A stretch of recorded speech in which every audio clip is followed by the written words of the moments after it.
Next topic है पादप समूह, प्लांट किंगडम।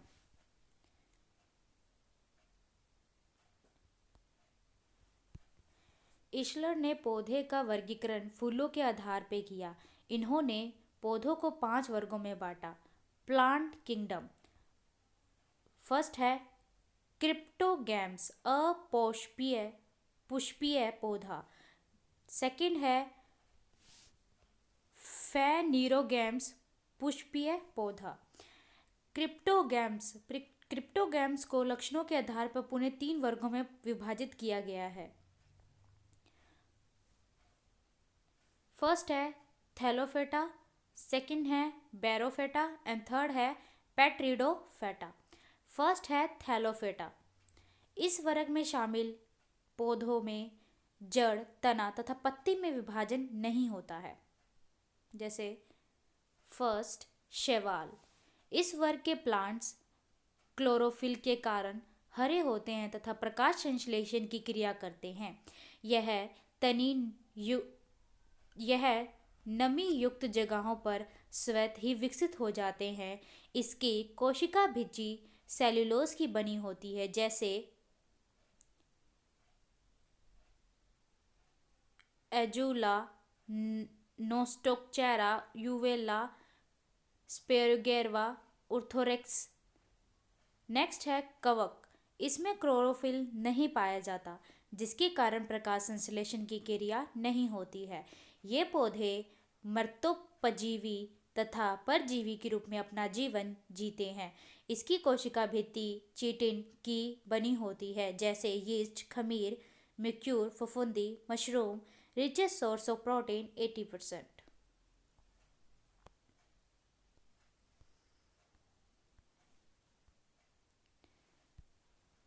सहजीवी लिखन।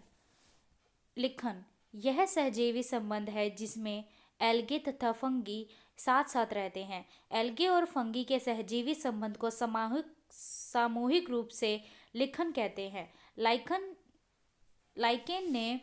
लाइकेन से प्रयोगशाला में अम्ल तथा क्षार के परीक्षण के लिए लिटमस पत्र को प्राप्त किया जाता है। लाइकेन वैसे स्थानों पर नहीं पाया जाता जहां वायु प्रदूषण अधिक होता है। इसे बायो इंडिकेटर, जैव सूचक भी कहते हैं। बैरोफेटा। इस समूह के पौधे में जड़, तना एवं पत्ती पूर्ण रूप से विकसित नहीं होते हैं। ये पौधे जल के साथ साथ स्थल पर भी विकसित होते हैं, इसलिए उन्हें पादप समूह का उभयचर कहा जाता है, जैसे मोस, रिक्सिया, लिवरवर्ट, फेनरिया एक्सेट्रा। नेक्स्ट है पेट्रियोडिया। इस वर्ग के पौधों में जड़, तना तथा पत्ती का विकास होता है। इसे first land plant of plant group, भूमि पर विकसित होने वाला प्रथम पादप समूह कहते हैं, जैसे फर्न, सेलेगिंग्लिया, लाइकोपोडियम। पुष्पीय पौधा। यह 2 प्रकार का होता है, नगन बीजी या अनावृति बीजी। इस समूह के पौधे में जड़, तना, पत्ती, फूल तथा बीज पाए जाते हैं, किंतु फल नहीं होता है। बीज किसी भी प्रकार के आवरण में बंद नहीं होता है, जैसे फर, सेपरूस, केडर, पाइन, मेटा, साइकस एक्सेट्रा। नेक्स्ट है आवर्ती बीजी। इस समूह के पौधे में जड़, तना, पत्ती, फूल, फल तथा बीज पाए जाते हैं। बीज फल के अंदर में होता है, जैसे आम, जामुन, लीची, धान, गेहूं, मक्का इत्यादि। आवर्त बीजी 2 प्रकार का होता है, एक बीजी पत्री। पहला है वैसा बीज जो प्राकृतिक रूप से 2 बराबर भाग में नहीं बढ़ता, वह एक बीजपत्री बीज कहलाता है। इसमें पत्तियों में समांतर विन्यास पाया जाता है, जैसे धान, गेहूं, मक्का, लीची, कटहल, खजूर। नेक्स्ट है द्विबीजी पत्र। वैसा बीज जो प्राकृतिक रूप से 2 बराबर भाग में बटा रहता है, दिव्य बीजपत्री कहलाता है। इसमें पत्तियों में रेक्टिकुलेट विन्यास पाया जाता है, जैसे आम, जामुन, काजू, मूंगफली इत्यादि।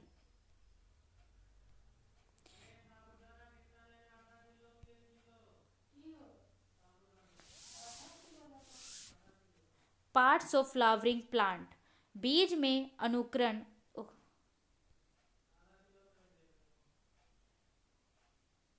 बीज में अनुकरण निकलने की प्रक्रिया अनुकरण कहलाती है। बीजों में अनुकरण के लिए नमी, O2 तथा तापमान की जरूरत होती है। बीजों में अनुकरण के लिए प्रकाश तथा उर्वरक की आवश्यकता नहीं होती है। अनुकरण के उपरांत बीज से दो संरचनाओं का विकास होता है। नेक्स्ट है प्राकुर। यह पृथ्वी से ऊपर की ओर वृद्धि करता है। प्राकुर विकसित होकर पत्ती, तना तथा फूल का निर्माण करता है, जिसे सामूहिक रूप से प्रहो कहते हैं। मूलाकुर रेडिकल। यह पृथ्वी के नीचे की ओर विकसित होता है। रेडिकल विकसित होकर जड़ का निर्माण करता है। पुष्पीय पौधों के निम्नलिखित भाग होते हैं। पहला, जड़, तना, पत्ती, फूल। जड़, रूट। रेडिकल से मुख्य जड़ का विकास होता है, जिसे टैप रूट, मुसला जड़ कहा जाता है। टैप रूट शाखाओं के रूप में विकसित होता है, जिसे एडवेंटिशियस रूट कहा जाता है। एडवेंटिशियस रूट में बाल जैसी संरचना का निर्माण होता है, जिसे रूट हेयर, मूल रोम कहा जाता है। रूट हेयर का निर्माण वन सेल में होता है। वह भूमि के अंदर से बढ़ता है, अतः इसे गुरुत्वानुवर्तन कहते हैं।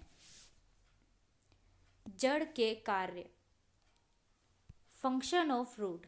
जड़ पौधों को मट्टी से जकड़े रहता है, जिससे पौधों में ताकत मिलती है।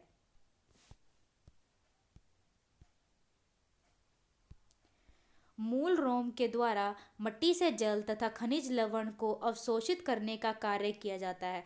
जड़ में पॉजिटिव जियोट्रोपिज्म तथा नेगेटिव ट्रोपिज्म गुण होता है।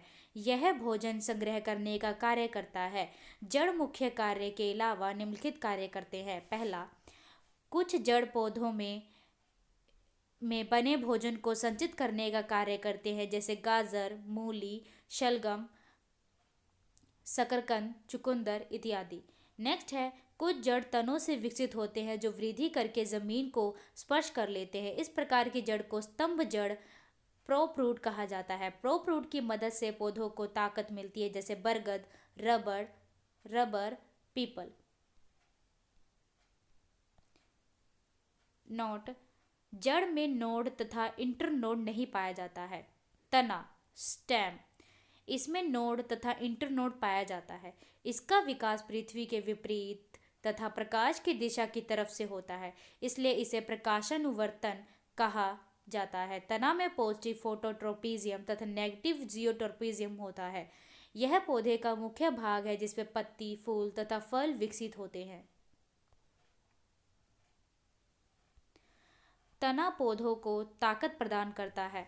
तना के द्वारा ही पत्तियों में निर्मित भोज्य पदार्थ को पौधे के विभिन्न भागों तक पहुंचाया जाता है तथा जड़ से अवशोषित जल तथा खनिज लवण को पत्तियों को पहुंचाने का काम करता है।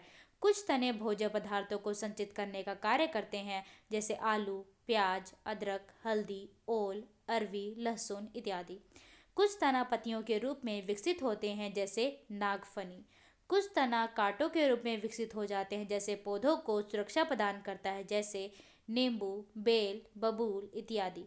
कुछ तना प्रतान के रूप में विकसित होते हैं, जिसके द्वारा पौधों को ऊंचाई पर चढ़ने में मदद मिलती है, जैसे कद्दू, करेला, खीरा, ककड़ी इत्यादि। नेक्स्ट है पत्ती, लीफ। पत्ती पौधों पर एक महत्वपूर्ण भाग है, जिसके द्वारा कई महत्वपूर्ण कार्य किए जाते हैं।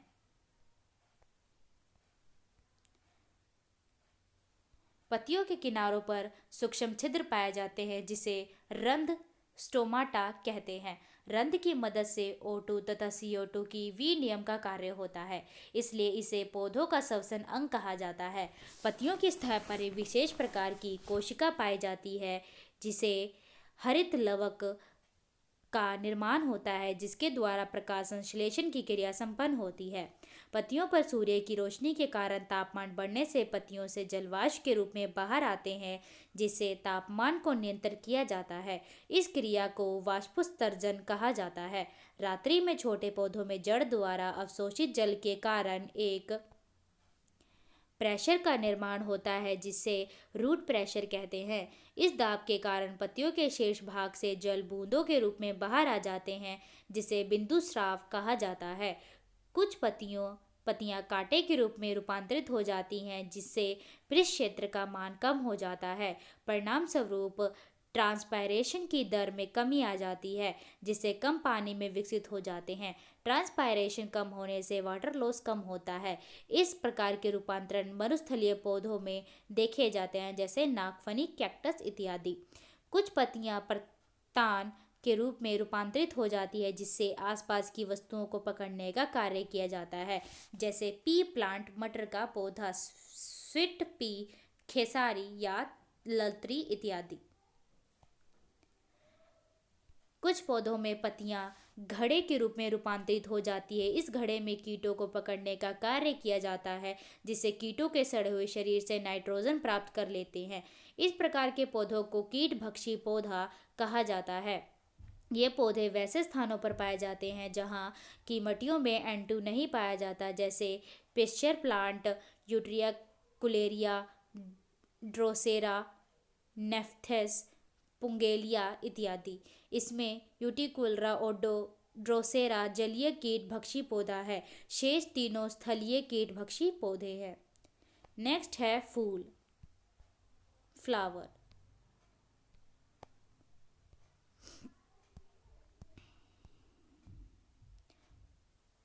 पौधों में फूलों के खिलने की क्रिया एंथीसिस कहलाती है। फूलों में मुख्य 4 संरचनाएं होती हैं इस प्रकार की। पहली दल पुंज, सेकेंड दल पुंज, थर्ड पुमंग, फोर्थ जयांग। फूलों के डंठल को पेडिकल कहा जाता है। फूलों में मौजूद क्लायक्स और कोरोला नॉन इनिशियल पार्ट माने जाते हैं, जबकि एंडोएसियनम तथा जाइनोसियम को इनिशियल पार्ट माना जाता है। दलपुंज यह फूलों में सबसे नीचे स्थित होता है, जिसके द्वारा फूलों को सहारा मिल जाता है। स्लायक्स हरे रंग के होते हैं, जिसमें प्रण रहित पाया जाता है। क्लोरोफिल के कारण फूलों में प्रकाश संश्लेषण की क्रिया होती है। क्लायक्स के एक भाग को सेपल कहा जाता है और जो क्लायक्स का इकाई है। सेकंड है दलपुंज, यह फूल का दूसरा भाग है। अलग अलग पौधों में क्रोला अलग अलग आकर्षक रंगों में पाया जाता है। इन रंगों का निर्माण वनी लवक से होता है, क्रोमोप्लास्ट। क्रोला में एक विशेष प्रकार की गंध पाई जाती है, जिनका निर्माण ऑयल तथा ईस्टर में होता है। क्रोला में मौजूद एक पंखुड़ी को पिटल कहा जाता है, यह क्रोला की इकाई है। करोला में मौजूद आकर्षक रंगों तथा आकर्षक खुशबू के कारण विभिन्न प्रकार के जंतु आकर्षित हो जाते हैं, जिससे परागकण की क्रिया होती है। नेक्स्ट है पुमंग। यह फूल का मेल रिप्रोडक्टिव पार्ट है, इसकी इकाई को स्टेमेन, पुंकेसर या पिस्टिल कहा जाता है। एंड्रोसिनियम के द्वारा मेल सेक्स सेल का निर्माण होता है, जिसे परागकण कहा जाता है। नेक्स्ट है जयांग। यह फूल का फीमेल रिप्रोडक्टिव ऑर्गन है। इसकी इकाई को कार्पल स्त्री केसर कहा जाता है। जाइनोसियम के द्वारा फीमेल सेक्स हार्मोन का निर्माण किया जाता है, जो एक बहुकोशिका संरचना के अंदर निर्मित हो जाता है, जिसे एम्ब्रोसाइक कहा जाता है। एम्ब्रोसाइक के अंदर मियोसिस अग्रसूची डिवीजन के द्वारा अंडाशय का निर्माण होता है। परागण यह एक प्रक्रिया है जिसके द्वारा परागण स्टिग्मा एक तक चला जाता है। पोलिनेशन के लिए अलग अलग एजेंट महत्वपूर्ण योगदान देते हैं, जिसके द्वारा आधार पर पुष्पों के अलग अलग वर्ग होते हैं। नोट: फूलों में स्वार्थिक परागण कीटों के द्वारा होता है। कीटों के अंतर्गत स्वार्थिक परागण की क्रिया हनी बी मधुमक्खी के द्वारा होता है। सबसे बड़ा फूल रेफ्लेशिया एरोनोल्डी के पौधे में पाया जाता है, जिसका व्यास 1 मीटर से वजन 8 से 10 केजी होता है। सबसे छोटा फूल फूल वुल्फेया सरसों के दाने के बराबर के आकार का होता है। कीट लाल रंग को नहीं देख पाता है। कीट ब्लू और वेलवेट कलर ज़्यादा पसंद करते हैं। रेड और ऑरेंज कलर पक्षियों के लिए उत्तम रंग होता है। फल फ्रूट्स। फल का निर्माण अंडाशय ओवरी से होता है। अंडाशय से फल के निर्माण के आधार पर फल दो प्रकार के होते हैं, सत्य फल और असत्य फल। सत्य फल ट्रू फ्रूट, वैसा फल जिसका निर्माण ओवरी के द्वारा होता है उसे सत्य फल कहा जाता है, जैसे आम, अमरूद, जामुन, धान, गेहूं इत्यादि। असत्य फल फॉल्स फ्रूट, वैसा फल जिसका निर्माण अंडाशयों को छोड़ के फूल के अन्य भागों के द्वारा होता है उसे असत्य फल कहा जाता है, जैसे सेब, अनानास, नाशपाती, काजू, कटहल, अंजीर इत्यादि।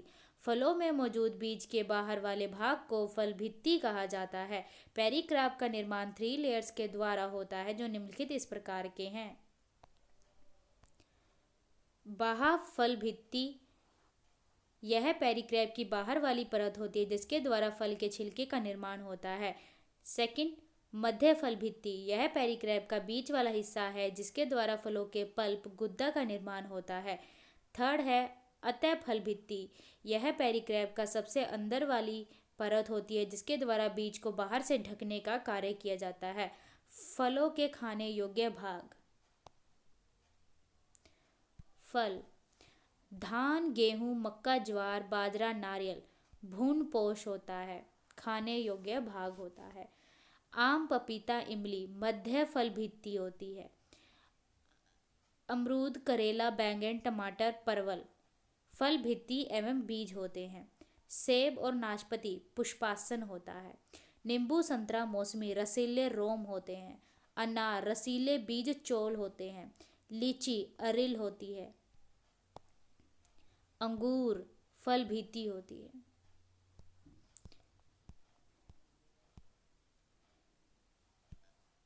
अनेशक फल, इस प्रकार के फलों का निर्माण बिना परागण या निषेचन के होता है। निषेचन नहीं होने के कारण इस प्रकार के फलों में बीज नहीं पाए जाते हैं। अगर बीज होते हैं तो उन्हें फॉल्स सीड कहा जाता है, क्योंकि इस प्रकार के बीज में पौधों को उत्पन्न करने की क्षमता नहीं होती, जैसे केला, कदम, अंगूर, गुल्लर इत्यादि। पादप हार्मोन, प्लांट हार्मोन। पादपों में विभिन्न प्रकार के हार्मोन पाए जाते हैं जिसके द्वारा पौधों का वृद्धि एवं विकास की क्रिया को नियंत्रण किया जाता है। यह निम्न प्रकार का होता है। एक्सिन, इससे ग्रोथ हार्मोन का वृद्धि करने वाला हार्मोन कहा जाता है। यह पौधों के शीर्ष भाग में पाया जाता है। इसके द्वारा पौधों की लंबाई में वृद्धि होती है। यह पौधों में फूलों तथा पत्तियों को गिरने से रोकता है। यह पौधों के आसपास मौजूद खरपतवार को नष्ट करता है। गिब्रेलिन, यह फूलों तथा पत्तियों को विकसित होने में मदद करता है। यह बड़े आकार के फल एवं फूल के विकास में सहायक होता है। साइटोकिन किनिन, यह पौधों में कोशिकाओं को विभाजित करने के लिए सक्रिय करता है, जिससे विभाजन में तेजी आती है। परिणाम स्वरूप कोशिका की संख्या बढ़ने से पौधों की मोटाई गोलाई में वृद्धि होती है। एथिलीन, यह पादपों में निर्मित होने वाला एकमात्र गैसीय हार्मोन है। यह पौधों में फलों को प्राकृतिक रूप से पकने में मदद करता है। फलों को कृत्रिम रूप से पकाने के लिए CaC2 कैल्शियम कार्बाइड नामक यौगिक का उपयोग किया जाता है, जो जल से प्रतिक्रिया कर C2H2 एसिटिलीन गैस बनती है, जो इस गैस की मदद से फल पक जाते हैं। एब्सिसिक एसिड, यह पौधों में पुरानी पत्तियों, फूल तथा पके हुए फल को गिरने में मदद करता है। प्रकाश संश्लेषण फोटोसिंथेसिस, यह एकमात्र अभिक्रिया है जिसके दौरान O2 वातावरण में मुक्त होता है। यह एक प्रकार का उपचय क्रिया है जिसके उपरांत कार्बोहाइड्रेट्स का निर्माण होता है। हरे पौधे वातावरण से CO2 तथा मिट्टी से H2O ग्रहण करते हैं, जिसका उपयोग क्लोरोप्लास्ट के द्वारा किया जाता है, जिसमें प्रकाश का प्रयोग ऊर्जा के रूप में होता है। इस क्रिया के उपरांत कार्बोहाइड्रेट का निर्माण होता है तथा O2 वातावरण से मुक्त होती है। इस क्रिया को प्रकाश संश्लेषण कहा जाता है। हरे पौधों में प्रकाश संश्लेषण की क्रिया निम्नलिखित रूप में होती है। प्रकाश संश्लेषण के लिए निम्नलिखित घटकों की आवश्यकता होती है: कार्बन डाइऑक्साइड, जल, क्लोरोफिल, प्रकाश। पौधों में पत्तियों के किनारों पर सूक्ष्म छिद्र पाए जाते हैं, जिसे स्टोमाटा, रंध्र कहा जाता है। स्टोमाटा का निर्माण गार्ड सेल के द्वारा होता है। गार्ड सेल में जल भरने से गार्ड सेल के आकार में वृद्धि होती है, जिससे स्टोमाटा का छिद्र खुल जाता है, जिसके माध्यम से O2 तथा CO2 के एक्सचेंज की क्रिया संपन्न होती है। स्टोमाटा में H2O के वाष्प के रूप में बाहर आ जाने से स्टोमाटा का छिद्र बंद हो जाता है, जिससे गैसों के आने जाने की क्रिया रुक जाती है। हरित लवक, क्लोरोप्लास्ट। यह 2 आवरण से घिरी संरचना है। यह पत्तियों के सतह पर पाया जाता है। हरित लवक में लिक्विड भरा रहता है, जिसे स्टोरमा कहा जाता है। स्टोरमा में गोलाकार संरचना पाई जाती है, जिसे थाइलोकाइड कहा जाता है। थाइलोकाइड की सतह पर क्लोरोफिल का निर्माण होता है। जब कई थाइलोकाइड एक के ऊपर एक अवस्थित हो जाते हैं तो उसे सामूहिक रूप से ग्रेना कहा जाता है। क्लोरोप्लास्ट के अंदर भोजन के निर्माण की प्रक्रिया संपन्न होती है, इसलिए इसे कोशिका का रसोई घर कहा जाता है। क्लोरोफिल में हेड तथा टेल जैसी संरचना पाई जाती है, जिसमें हेड का निर्माण Mg धातु से होता है। उसी की वजह से क्लोरोफिल का रंग हरा होता है।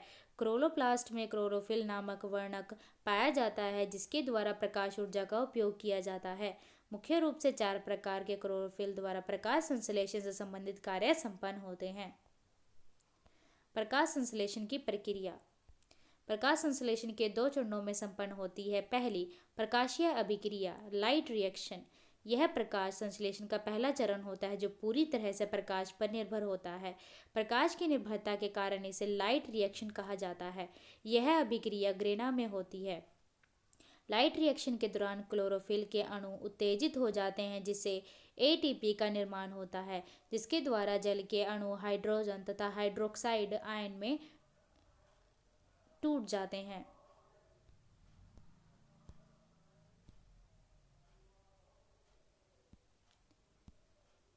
लाइट रिएक्शन के दौरान जल को तोड़ने की क्रिया संपन्न होती है, इसलिए इसे फोटोलाइसिस कहा जाता है। जल के टूटने के उपरांत बनने वाला हाइड्रोजन NADP के संयोग पर स्ट्रोमा में चला जाता है।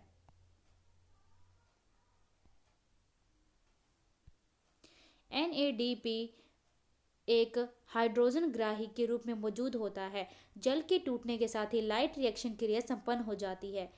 सेकेंड है अप्रकाशिक अभिक्रिया, डार्क रिएक्शन। यह प्रकाश संश्लेषण का दूसरा चरण है, जिसमें प्रकाश की आवश्यकता नहीं होती है, इसलिए इसे डार्क रिएक्शन कहा जाता है। डार्क रिएक्शन के दौरान RUDP की मदद से CO2 को स्ट्रोमा में लाया जाता है। NADP द्वारा लाए गए हाइड्रोजन तथा RUDP द्वारा लाए गए CO2 से विक्रिया होती है, जिससे कार्बन डाइहाइड्रेट का निर्माण होता है। कार्बोहाइड्रेट प्रकाश संश्लेषण के द्वारा मुक्त होने वाली O2 जल का भाग होती है। डार्क रिएक्शन के दौरान कार्बोहाइड्रेट का निर्माण होता है। प्रकाश संश्लेषण के दौरान बनने वाला अंतिम उत्पाद कार्बोहाइड्रेट होता है, जबकि बेकार पदार्थ के रूप में ऑक्सीजन का निर्माण होता है। प्रकाश संश्लेषण को प्रभावित करने वाले कारक प्रकाश संश्लेषण को प्रभावित करने वाले कारक निम्नलिखित हैं। फर्स्ट, CO2 की मात्रा।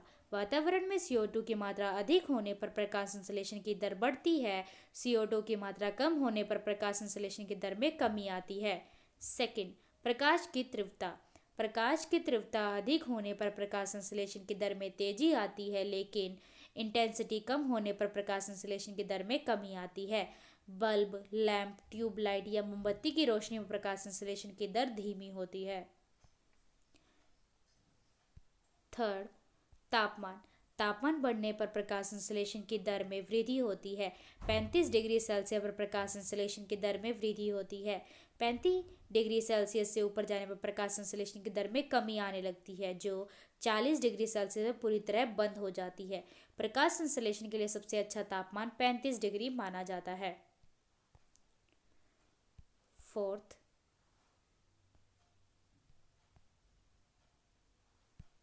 प्रकाश का रंग, कलर ऑफ लाइट।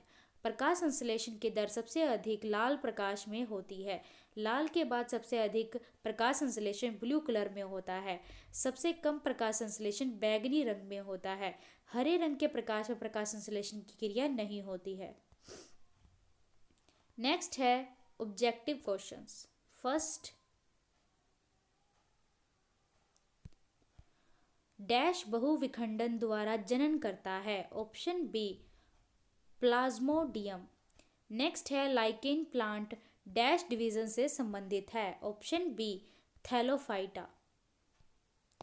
नेक्स्ट है जिन पौधों में स्पष्ट विभेदित शरीर रूपरेखा नहीं होती वे डैश समूह में आते हैं। Option D, Thallophyta. नेक्स्ट है इनमें से कौन सा एक सेप्रोट्रोफ है। Option B, कुकुरमुत्ता। नेक्स्ट है पादपों के किस समूह के अंतर्गत सबसे साधारण केंद्रक संरचना वाले पादप आते हैं। Option B, Thallophyta. ब्रेड बनाने में इस्तेमाल किए जाने वाला खमीर। ऑप्शन ए, किण्वन के लिए उत्प्रेरक के रूप में कार्य करता है। नेक्स्ट, निम्नलिखित में से किस प्रकार के प्रजनन में पूर्ण वयस्क छोटे जीव अपने जनक शरीर से अलग हो जाते हैं और एक नया स्वतंत्र जीव बनाते हैं। ऑप्शन डी, मुकुलन। नेक्स्ट है मशरूम एक डैश है। ऑप्शन बी, कवक। नेक्स्ट है शैवाल निम्नलिखित में से किस समूह से संबंधित है। Option B, Thallophyta. नेक्स्ट है निम्नलिखित में से क्या बीजाणु निर्माण द्वारा प्रजनन करता है। ऑप्शन ए, राइजोपस। नेक्स्ट है कवक की कोशिका भित्ति बनी होती है। ऑप्शन सी, काइटन से। नेक्स्ट है कवक कोशिका भित्ति कड़ी जटिल शकरा से बनी होती है जिसे डैश कहते हैं। Option A, chitin, chitin. Next है डैश में असमान अनुजात कोशिकाओं का उत्पादन होता है। ऑप्शन सी, मुकुलन बेडिंग। नेक्स्ट है मुकुलन के माध्यम से अलैंगिक प्रजनन किसमें होता है। ऑप्शन डी, यीस्ट में। नेक्स्ट है निम्नलिखित में से कौन से जीव ब्रेड माल्ट के रूप में भी जाने जाते हैं। ऑप्शन ए, राइजोपस। नेक्स्ट है ऐसे कवक जो अपने भोजन के लिए विशेषकर कीड़ों पर निर्भर रहते हैं उन्हें क्या कहा जाता है। Option D, एंटोमोपेथोजेनिक।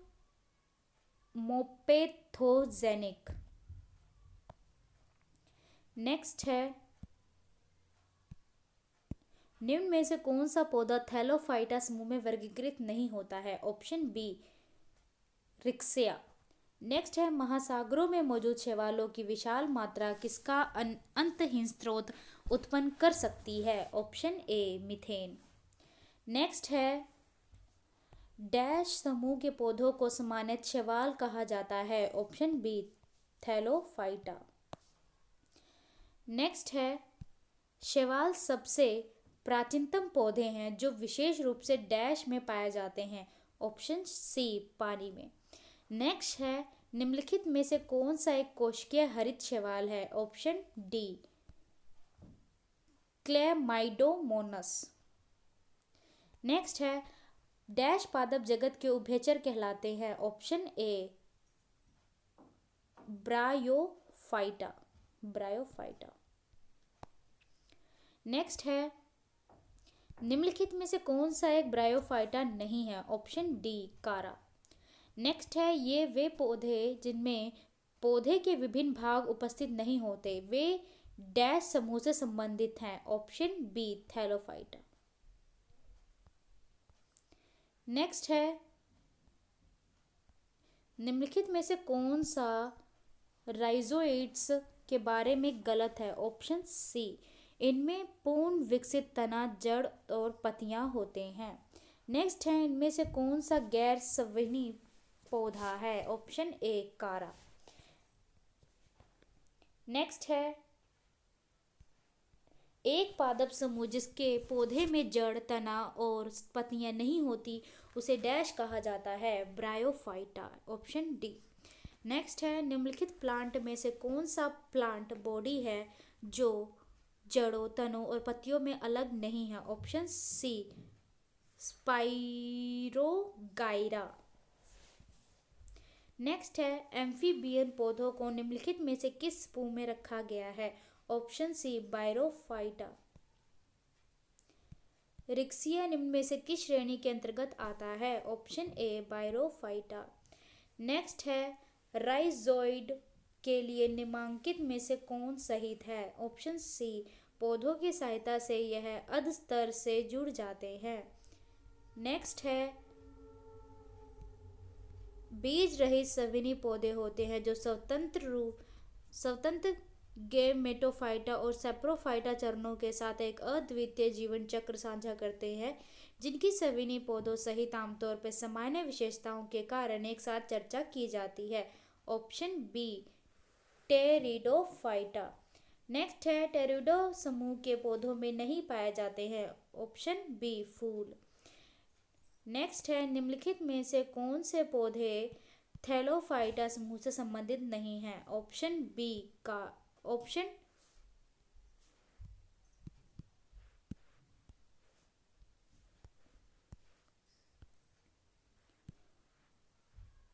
Option D, Marsilea.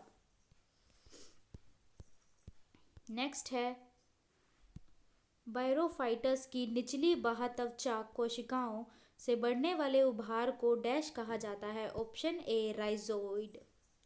Next है, निम्नलिखित में से किस पौधे में बायरोफाइटा के वर्ग में शामिल किया गया है? Option C, riccia. नेक्स्ट है, स्पाइरोगाइरा और प्लेनेरिया में डैश होता है? ऑप्शन बी, विखंडन। नेक्स्ट है, संवहनी उत्तक वाले पहले जमीनी पौधे थे? Option D, pteridophyta. नेक्स्ट है, निम्नलिखित में से किस पौधों में गुप्त प्रजनन अंग पाए जाते हैं? ऑप्शन ए,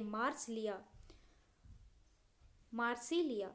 नेक्स्ट है, निम्नलिखित में से कौन से पौधे से आवरण रहित बीज पाए जाते हैं? ऑप्शन डी, देवदार। नेक्स्ट है, डैश नगन बीज होते हैं? ऑप्शन ए, पाइनस। नेक्स्ट है, निम्न में से कौन सा समूह अनावृत बीज उत्पन्न करता है? ऑप्शन डी, अनावृत बीजी। नेक्स्ट है, अनावृत या नगन बीज डैश में निर्मित होते हैं? ऑप्शन ए, अनावृत बीजी में। नेक्स्ट है, निम्न में से कौन सा समूह अनावृत बीज उत्पन्न करता है? ऑप्शन डी, अनावृत बीजी। नेक्स्ट है, टेरिडोफाइट डैश होते हैं? ऑप्शन बी, बीज रहित संवहनी पौधे। नेक्स्ट है, निम्नलिखित में से किसमें पौधे के शरीर को जड़ों, तने और पत्तियों से विभेदित किया जाता है? Option B, Marsilea. नेक्स्ट है, निम्नलिखित में से कौन सा पौधा थैलोफाइटा समूह से संबोधित नहीं है? Option D, Marsilea.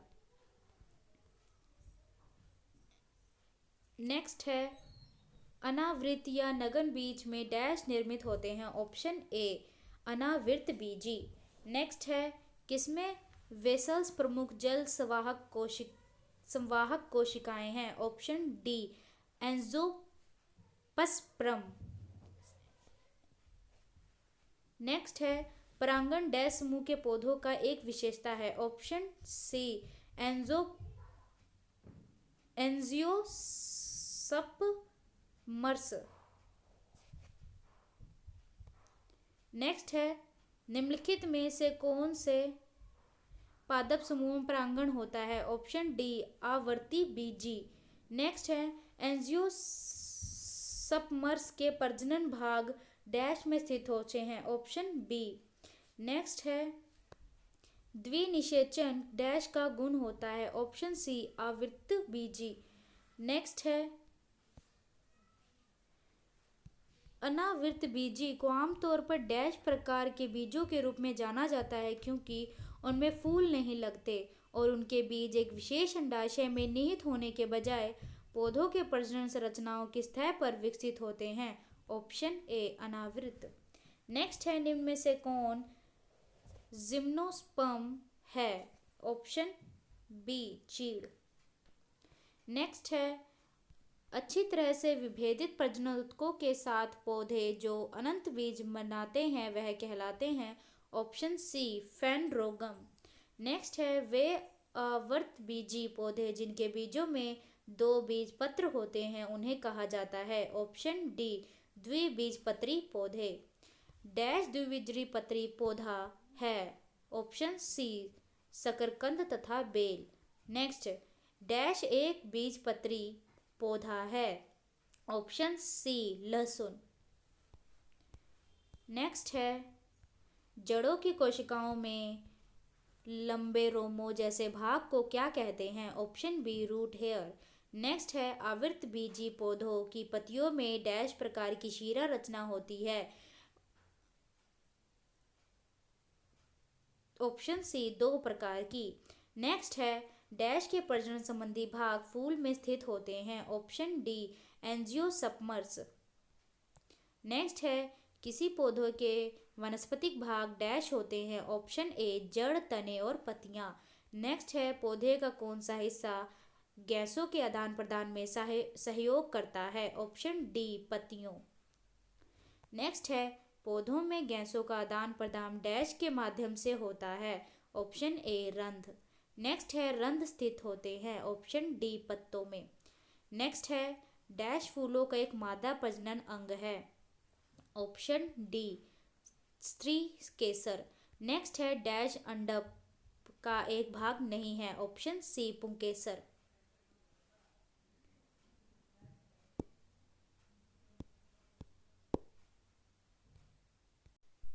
नेक्स्ट है खाना बनाने पर एवं स्वाद हेतु प्रयोग किए जाने वाले अदरक एंड राइजोम हैं जो डैश हैं?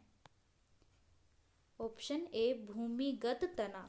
नेक्स्ट है हम आलू के पौधे का कौन सा भाग खाते हैं? ऑप्शन डी तना। नेक्स्ट है डैश एक लिंगी पुष्प होता है? ऑप्शन ए पपीता। नेक्स्ट है निम्नलिखित में से गलत कथन चुने। पत्तियों में कोशिकाओं की ऊपरी और निचली परत ऑप्शन सी भोजन का संश्लेषण करती हैं। डैश ये पुंकेसर के भाग है। डैश एक अभयलिंगी पुष्प होता है? ऑप्शन सी सरसों। नेक्स्ट है फूल के नर प्रजनन भागों को डैश कहा जाता है? ऑप्शन बी पुंकेसर। नेक्स्ट है निम्नलिखित में से कौन सा पुष्प के मध्य में स्थित होता है? ऑप्शन सी कार्पल। नेक्स्ट है एक फूल के प्रजनन का भाग कौन सा है? ऑप्शन ए पुंकेसर और कार्पल्स। नेक्स्ट प्रजनन के लिए फूलों में आवश्यक अंग कौन सा है? ऑप्शन बी पुंकेसर और स्त्री केसर। नेक्स्ट है फूल के हिस्से जिस आधार पर उपस्थित होते हैं उसे क्या कहते हैं? Option B पुष्पासन। नेक्स्ट परागकण किसमें पाए जाते हैं? ऑप्शन सी पराग कोश में। नेक्स्ट है इनमें से कौन सा उभयलिंगी फूल है? ऑप्शन ए सरसों। नेक्स्ट है पुष्प में स्त्री केसर के शीर्ष भाग को क्या कहा जाता है? ऑप्शन डी वर्तिकागा स्टिग्मा। नेक्स्ट है पुष्पों का मादा जनन अंग कहलाता है? Option D carpel. नेक्स्ट है डैश पौधों का नर प्रजनन अंग है? ऑप्शन डी पुंकेसर।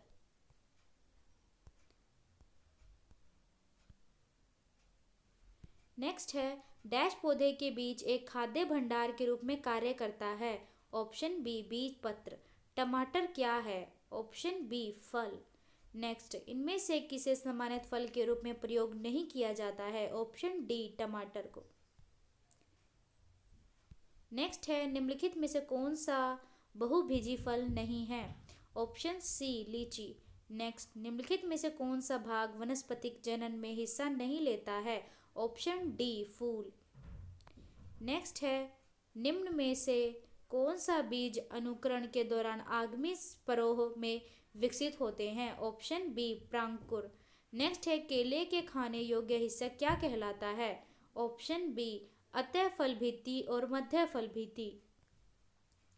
नेक्स्ट है, निम्नलिखित में से कौन सा अपने जीवन काल में केवल एक बार ही फूल और फल देता है? ऑप्शन डी केला।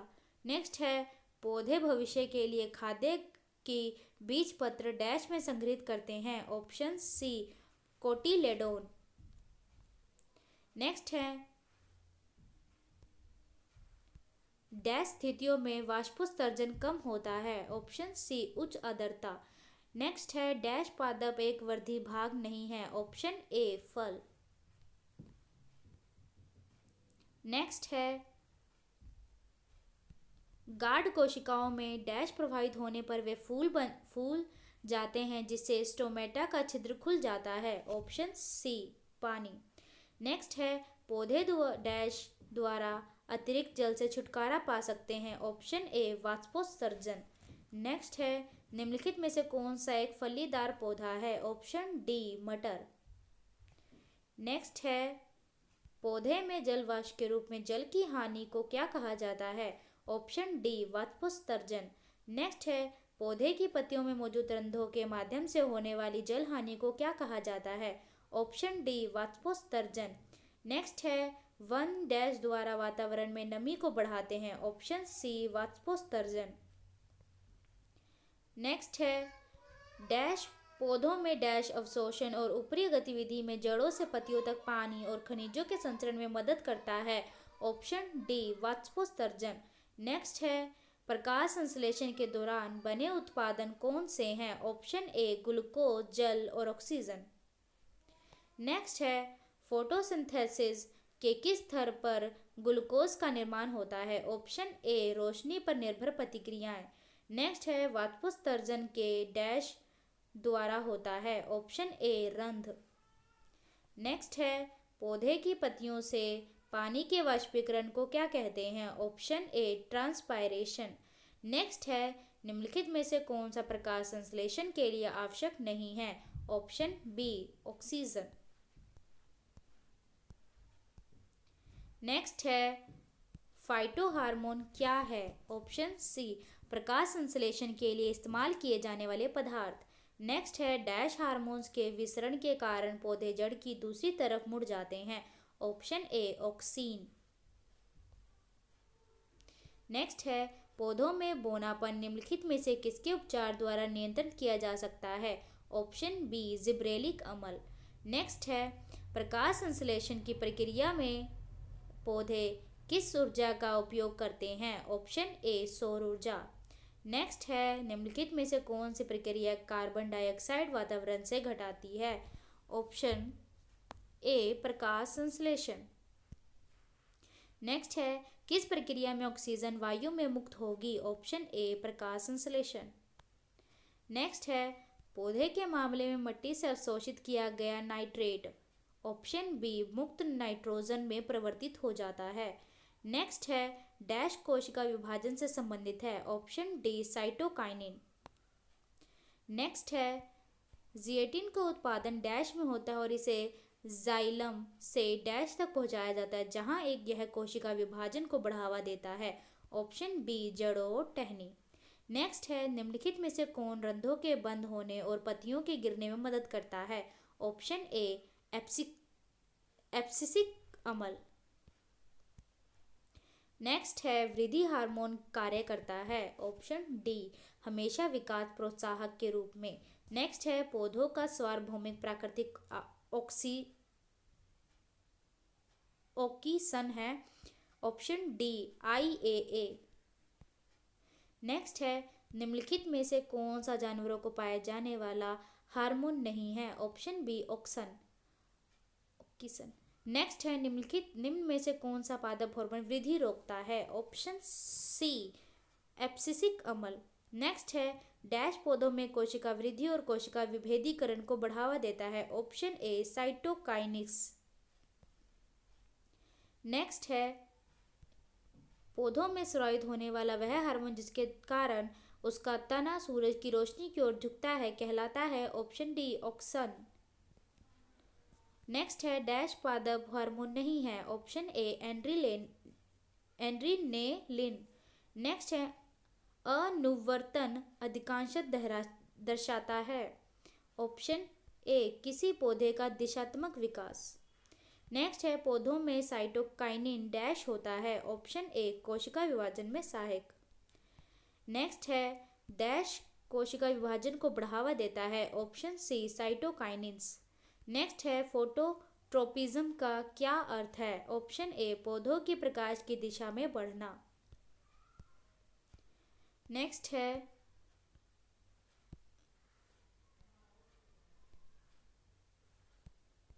पौधे किसी अंग की वृद्धि जब किसी विशिष्ट उद्दीपक की ओर होती है तो इस प्रक्रिया को क्या कहा जाता है, ऑप्शन ए धनात्मक अनुवर्तन। नेक्स्ट है जब पौधे के भाग की वृद्धि प्रकाश की अनुपस्थिति में होती है तो इस प्रक्रिया को क्या कहा जाता है, ऑप्शन सी ऋणात्मक प्रकाश अनुवर्तन। नेक्स्ट है पौधे प्रजनन की किस विधि द्वारा उत्पन्न होते हैं जिसमें आनुवंशिकीय रूप से सभी गुण पौधे में होते हैं, ऑप्शन ए वृद्धि जनन। नेक्स्ट है तने के जरिए डैश फलता है, ऑप्शन बी गुलाब।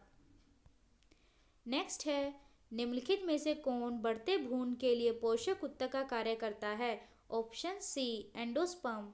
नेक्स्ट है एक प्रकार के अलैंगिक प्रजनन को पहचानने जिसमें जड़ तने और पत्तियां जैसे पौधे के कुछ हिस्सों के माध्यम से प्रजनन शामिल है, ऑप्शन बी वनस्पतिक प्रजनन।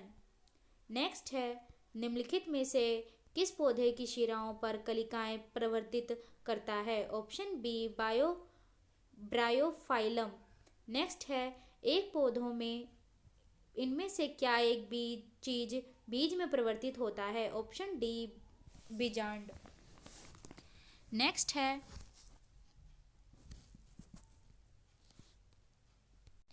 नेक्स्ट है पार्थेनोक्रोपी को किसके रूप में परिभाषित किया गया है, ऑप्शन डी निषेचन के बिना फलों के विकास। नेक्स्ट है क्रॉस परागण के लिए निम्नलिखित में से कौन सा परागण के कारक नहीं है, ऑप्शन डी पौधे। नेक्स्ट है पौधे का कौन सा हिस्सा रनर में अलैंगिक रूप से प्रजनन करने के लिए विशेषीकृत होता है, ऑप्शन सी तना। नेक्स्ट है एक प्रस्तुप्त या डॉर्मेंट भ्रूण द्वारा सामान्य विकास के आरंभ अथवा पूर्ण ग्रहण को डैश कहा जाता है, ऑप्शन सी अनुकरण। नेक्स्ट है एक फूल के परागकोश से वर्गीकृत एक परागणों के स्थानांतरण को डैश कहा जाता है, ऑप्शन सी परागण। नेक्स्ट है फसल के पौधों के वे समूह जो वनस्पतिक पद्धति से उपजते हैं, ऑप्शन बी गन्ना आलू और केला। नेक्स्ट है किस प्रकार का पुनर्जनन अधिक विविधता ला सकता है, ऑप्शन सी लैंगिक। नेक्स्ट है परागकण के डैश के द्वारा उत्पन्न किए जाते हैं, ऑप्शन ए परागकोश। नेक्स्ट है निम्नलिखित में से कौन सा पौधे के तने के माध्यम से प्रजनन करता है, ऑप्शन बी गुलाब। नेक्स्ट है निम्न में से क्या अंडप में उपस्थित होता है, ऑप्शन बी बीजांड। नेक्स्ट है निम्नलिखित में से कौन सा अलैंगिक प्रजनन का एक प्रकार नहीं है, ऑप्शन डी पर निषेचन। नेक्स्ट है पोलिनेशन डैश है, ऑप्शन सी पराग कोश में स्टिग्मा तक पराग का संचार। नेक्स्ट है प्रकाश संश्लेषण की प्रक्रिया में जारी होने वाला ऑक्सीजन कहाँ से आता है, ऑप्शन डी पानी। नेक्स्ट है प्रकाश संश्लेषण की प्रक्रिया में मदद करने के लिए हरी पत्तियों में कौन सा पदार्थ मौजूद होता है, ऑप्शन डी क्लोरोफिल। नेक्स्ट है पौधों में शर्करा का सामान्य प्रवाह रूप डैश है, ऑप्शन सी सुक्रोज।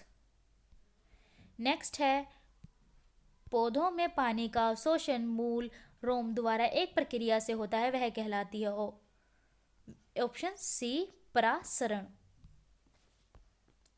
खत्म हो गया।